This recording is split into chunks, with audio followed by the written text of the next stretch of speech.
बच्चों मैं आप लोगों से जो बात कर रहा हूँ वो है question number 34 of the book T.S.. Grewal. Chapter का नाम है रिटायरमेंट ऑफ अ पार्टनर। जो बुक मेरे पास है उसका एडिशन है 2022। क्वेश्चन कुछ इस तरह से है कि ABC आपके पुराने पार्टनर हैं जिनका रेशियो 2:3:1 है। वैसे दे रखा था 1/3, 1/2 और 1/6, जिसको हम सिंप्लीफाई करके 2:3:1 लिख सकते हैं। फिर ये भी कहा गया कि C रिटायर हो गया और नया रेशो A और B का 3:2 है। बैलेंस शीट के अंदर जनरल रिजर्व दे रखा है 2,20,000। एडवर्टाइजमेंट सस्पेंस दे रखा है ₹60,000। उसके अलावा फर्म की गुडविल दे रखी है 2,40,000, जिसे कैपिटल अकाउंट के थ्रू ही एडजस्ट करना है। ठीक है बच्चों। उसके अलावा रिवोल्यूशन के पॉइंट कुछ इस तरह से हैं। प्लांट एंड मशीनरी 4 लाख है, उसे 10% कम करना है। फर्नीचर 1 लाख है, उसे 5% कम करना है। स्टॉक 2,50,000 है, उसे 15% इंक्रीज़ करना है। बिल्डिंग 5 लाख है, उसे 10% इंक्रीज़ करना है। प्रोविजन फॉर डाउटफुल डेट्स पुराना दे रखा है ₹5,000 और उसकी नई वैल्यू जो है वो 20,000 है, यानी इस पर 15,000 इंक्रीज़ करना है। इतनी इन्फॉर्मेशन है क्वेश्चन में और आपसे कहा गया है that you have to prepare revaluation account, partners capital account and balance sheet of the new firm. ठीक है बच्चों, सॉल्यूशन अगले वीडियो में देखेंगे। बाकी क्वेश्चन की इन्फॉर्मेशन मैंने सारी प्रोवाइड कर दी है आपको इस पर्टिकुलर वीडियो।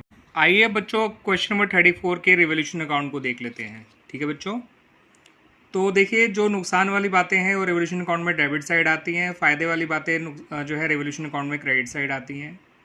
और अगर फ़ायदा ज़्यादा हुआ और नुकसान कम तो जो भी बैलेंसिंग फिगर है वो डेबिट साइड में ही बढ़ जाता है in the old ratio of partners.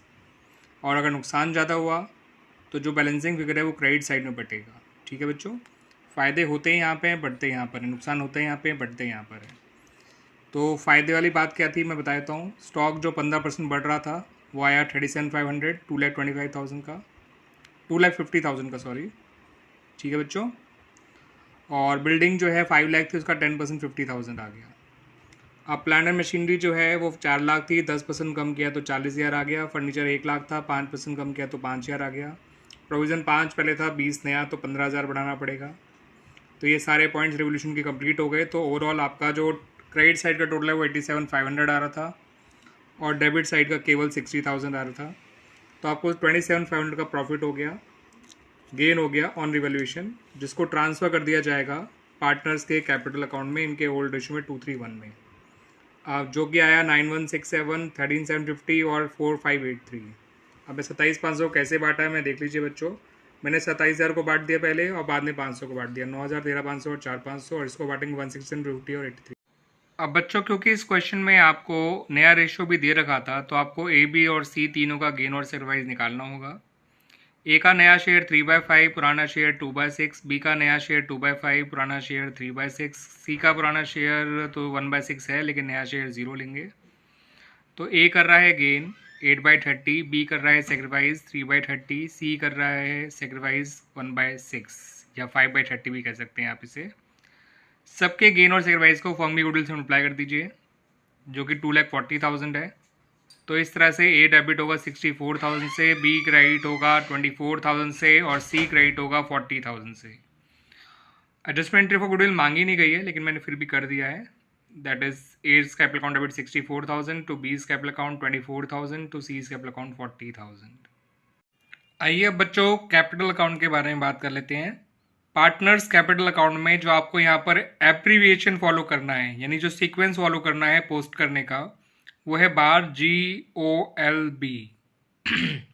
बार का बी होता है ओपनिंग बैलेंसेस जो कि 3 लाख, 4 लाख और 250 हैं, जिन्हें मैंने लिखा बाय बैलेंस ब्रॉट डाउन। ए होता है accumulated profits and accumulated losses के लिए। तो एक्यूमुलेटेड प्रॉफिट के नाम पे जनरल रिजर्व है जो कि 2,20,000 था, जिसको बांटने में थोड़ी दिक्कत आई है। 73,333, 1,10,000 और 36,667। और एक्यूमुलेटेड लॉस के नाम पे एडवर्टाइजमेंट सस्पेंस था जो आराम से बढ़ गया 60,000, 2:3:1 के रेशियो में 20,000, 30,000 और 10,000। आर से रेवोल्यूशन प्रॉफिट ये मैंने बताया था कैसे बांटा है मैंने, 9167, 13,750 और 4,667। जी से गुडविल का ट्रीटमेंट जिसकी एंट्री मैंने बताई थी, तो उसमें बी और सी तो क्रेडिट हो रहे थे, तो बी और सी के क्रेडिट में लिखा गया अमाउंट, नाम ए का आया।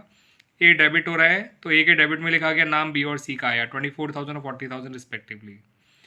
फिर ओ फॉर अदर्स, अदर्स कोई वो ट्रांजेक्शन बहुत रेयर होती है। फिर एल से लोन ऑफ रिटायरिंग पार्टनर, जो कि सब कुछ करने के बाद निकल कर आया 321,250, क्रेडिट साइड में से डेबिट साइड माइनस करके टोटल आता 331,250 माइनस 10,000 करा, तो इस तरह से आ गया। और फिर ए और बी के क्लोजिंग बैलेंस निकाल लीजिए। ए का क्लोजिंग बैलेंस आया 298,500 और बी का आया 517,750। सिंपली क्रेडिट साइड में से डेबिट साइड माइनस करके क्लोजिंग बैलेंस। तो देखिए बच्चों, जो हमारा जनरल रिजर्व था 2,20,000, उसको 231 में मैंने कैसे बांटा? मैंने क्या करा, उसको 2,10,000 और 10,000 ले लिया। 2,10,000 को बांटना 231 में आसान काम है। 70,000, 1,05,000 और 35,000। और 10,000 का 2/6 यानी 1/3, 3,333 होता है। 3/6 यानी हाफ यानी 5,000 होता है।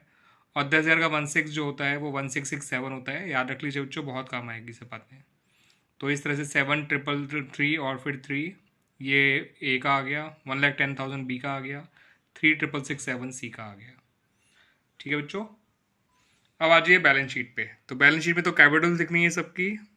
अब कैपिटल ए और बी की लिखी जाएगी, बिकॉज सी तो रिटायर हो गया, तो उनकी नई कैपिटल लिख दी ए और बी की, जो उनको जोड़कर 816,250 आया। सी का लोन लिखा 321,250। क्रेडिटर्स और bill payable as it is आ गए, टोटल आ गया 15,37,500। बिल्डिंग को 50,000 बढ़ा के लिखा, प्लांट मशीनरी को 40,000 कम करके लिखा, फर्नीचर को 5,000 कम करके लिखा, स्टॉक को 37,500 बढ़ा कर लिखा, डेटर में नया प्रोविजन माइनस करके लिखा, कैश एज इट इज लिखा, टोटल आ गया 15,37,500। ये देख लीजिए बच्चों, ये है आपकी बैलेंस शीट। मैच कर गई। अगर आप सब कुछ सही करेंगे तो बैलेंस शीट एक बार में ही मैच करेगी, 2 बार की नौबत आएगी ही नहीं। ठीक है बच्चों, क्लियर बच्चों? और ये बात रखना, जो पार्टनर रिटायर हो गया इसका फाइनल बैलेंस लोन के तौर पे लिखा जाता है लायबिलिटी साइड में। बच्चों, मैं आप लोगों से जो बात कर रहा हूँ वो क्वेश्चन नंबर 35 है, रिटायरमेंट ऑफ पार्टनर का।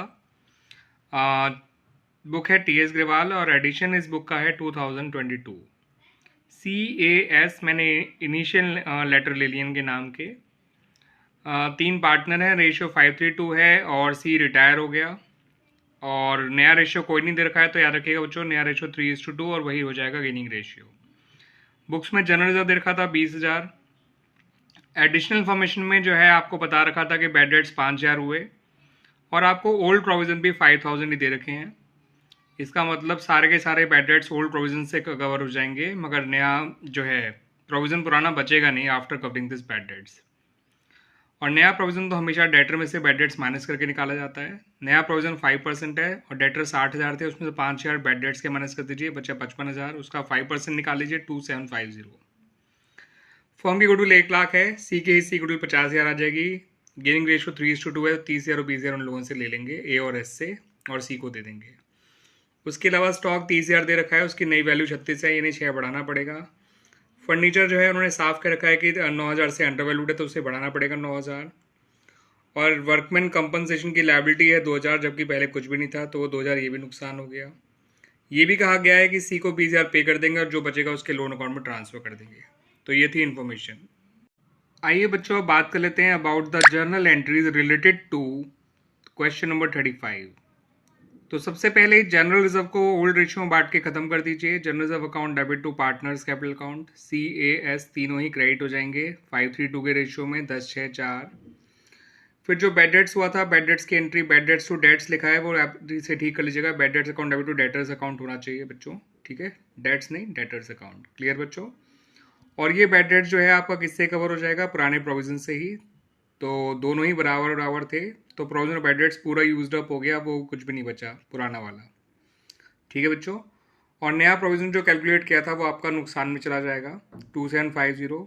नुकसान एक और पॉइंट में था, जो वर्कमैन कंपनसेशन क्लेम देना पड़ेगा, तो मैंने दोनों नुकसान एक साथ रिकॉर्ड कर लिए। रेवोल्यूशन अकाउंट डेबिट 4,750 और to provision of bad debts 2,750, to workman compensation claim 2,000।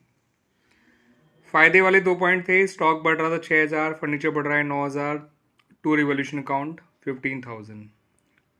अब रिवोल्यूशन का गेन ही निकल कर आएगा बच्चों, क्योंकि फायदा हुआ था 15,000 का, नुकसान हुआ है केवल 4,750 का।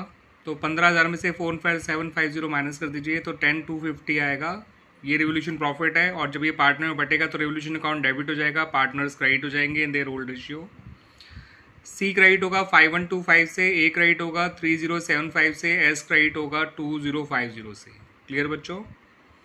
अब आ जाइए गुडविल के एडजस्टमेंट एंट्री पे। तो गुडविल में हम जानते ही हैं कि सी का हिस्सा 50,000 आया था और गेनिंग रेशियो 3:2 था। तो A is capital account debit, S is capital account debit to C is capital account 30, 20 और 50। क्लियर बच्चों? अब देखिए ये सी का जो फाइनल बैलेंस है वो निकल कर आया 155 250, जिसमें से 20,000 उसको पे कर दिया गया और बचा हुआ 135 125 उसके लोन अकाउंट में चला गया। 155 125 में से 20,000 कम किया तो 135 125 आया जो उसके लोन अकाउंट में चला गया। अब ये लोन अकाउंट कैसे आया मैं समझा देता हूँ।